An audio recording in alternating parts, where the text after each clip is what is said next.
ఖాళీ ఒక video release చేసి ఒక ప్రకటన రిలీజ్ చేస్తే నన్ను పార్టీ నుంచి ఎక్స్పెల్ చేసాడు. అసలు నన్నే వద్దు అనుకున్నప్పుడు నా పార్టీ ఎందుకు అని అడుగుతున్నాయి ఆయనకి. జగన్మోహన్ రెడ్డి గారికి నన్ను వద్దు అని అనుకున్నప్పుడు నా పార్టీ ఎందుకు నీకు, సొంత పార్టీ పెట్టుకో, నడుపుకో, ఆంధ్రప్రదేశ్లో హ్యాపీగా, నేను ఎవరు అబ్జెక్ట్ చేయరు. ఆ పార్టీని ఇచ్చేసి తెలంగాణ బతికించుకుంటా. స్పందించరు కూడా. ఎందుకని? కఠినాత్ములు వాళ్ళు, కఠినమైన మనసు ఉన్నటువంటి మనుషులు. 9.5 సంవత్సరాల పార్టీ కోసం కష్టపడిన వాళ్ళకి అక్కడ స్థానం లేదు. ఆర్థిక పరంగా ఉన్నవారికి అక్కడ స్థానం ఉంది. అదే నేను శివారెడ్డి అయితే నాకు మంచి ప్రాధాన్యత ఉంటుండే. ఓకే, లేకపోతే శివకుమార్ అయినందువల్ల వాల్యూ లేదంటారా? శివారెడ్డి అయితే నాకు అక్కడ నన్ను ఎక్స్పెల్షన్లో ఉండదు. నాకు ఇక్కడ అంటే మీరు చెప్తున్నట్టు వైఎస్ఆర్సీపీలో ఆ సామాజిక వర్గానికి పెద్దపీట వేస్తారంటారా?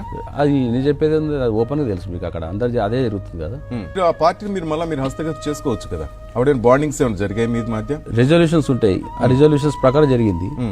ఆ రిజల్యూషన్స్ ప్రకారం మళ్ళీ టేక్ ఓవర్ చేసుకోవాలన్నప్పుడు అన్నా డిఎంకే పార్టీ లెక్క అవుతుంది ఈరోజు. ఓకే, తమిళనాడులో జయలలిత పార్టీ మాదిరి అవుతుంది ఆ పార్టీ. ఆ పరిస్థితి చేయాలని ఆలోచన నేను లేను. ఓకే, నాకు